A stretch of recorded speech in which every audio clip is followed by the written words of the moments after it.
హైదరాబాద్ లకడి కపూర్లోని వాసవి సేవా కేంద్రంలోని శ్రీ గోదా రంగనాథ స్వామి కళ్యాణం ఘనంగా జరిగింది. వాసవి సేవా కేంద్రం ఖైరతాబాద్ ఆర్యవైశ్య సంఘం ఆధ్వర్యంలో నిర్వహించిన కళ్యాణ మహోత్సవంలో 180 జంటలు పాల్గొని 1,00,000 పసుపు కొమ్ముల సామూహిక నోములు నిర్వహించారు. వేద పండితుల మంత్రోచ్చరణల మధ్య మంగళ వాయిద్యాలు మోగుతూ ఉండగా భక్తులు గోవింద నామస్మరణతోటి అర్చక స్వాములు అమ్మవారి కళ్యాణాన్ని ఘనంగా నిర్వహించారు. భోగి పర్వదినాన్ని పురస్కరించుకుని ప్రతి ఏటా ఈ కళ్యాణ మహోత్సవాన్ని నిర్వహిస్తున్నట్లుగా నిర్వాహకులు తెలిపారు.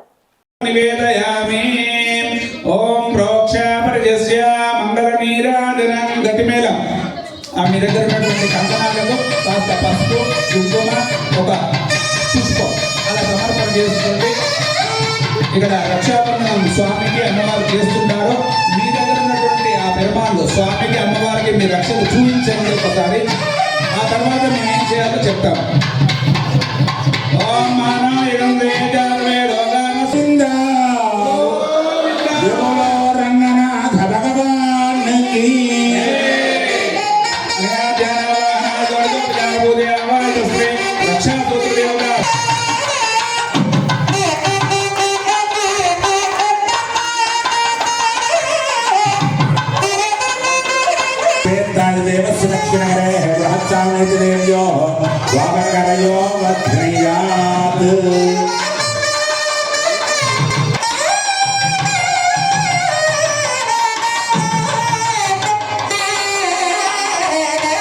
రంగనాథ స్వామికి గోదామవారికి కూడా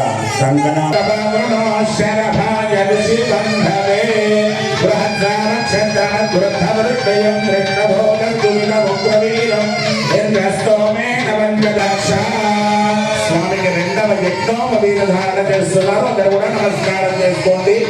ఓం గోవింద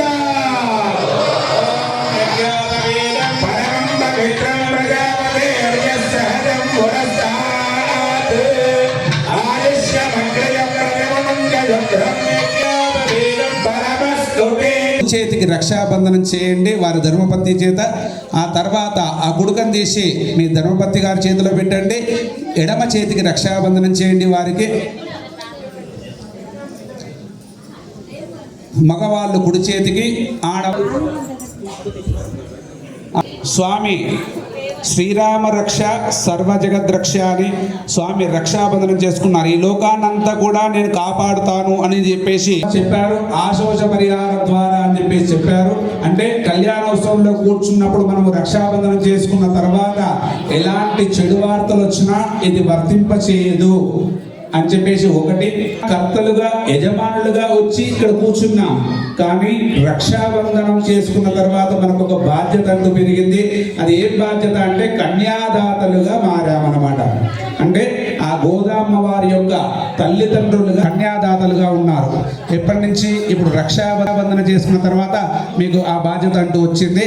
జరిగేటువంటి కార్యక్రమంలో కన్యాదాతం ఒక సంకల్పాన్ని మీ అందరితో ఖైరతాబాద్ సేవా సంఘం తరఫున ఆర్యవైశ్య సంఘ సభ్యులతో కలిపి ఈ బృహత్ కార్యాన్ని తలపెట్టాము.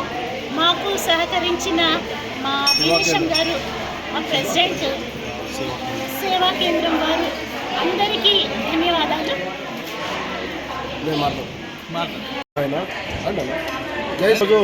వాసవి సేవా కేంద్రం మరియు ఖైరతాబాద్ ఆర్యవైశ్య సంఘం సంయుక్తంగా శ్రీ గోదా రంగనాథ స్వామి కళ్యాణ మహోత్సవం అంగరంగ వైభవంగా నిర్వహించాం. 180 మంది దంపతులతోటి ప్రతి ఒక్క దంపతులు కూడా విగ్రహాలు, పూజా సామాగ్రి అందించి వాళ్ళను కూడా పూజా కార్యక్రమంలో వాళ్ళు కూడా పాలు పంచుకొని ఈ యొక్క కార్యక్రమానికి వాళ్ళు ఇచ్చేసిన భక్తులందరికీ కూడా పేరు పేరున ధన్యవాదాలు. జై శ్రీమన్నారాయణ.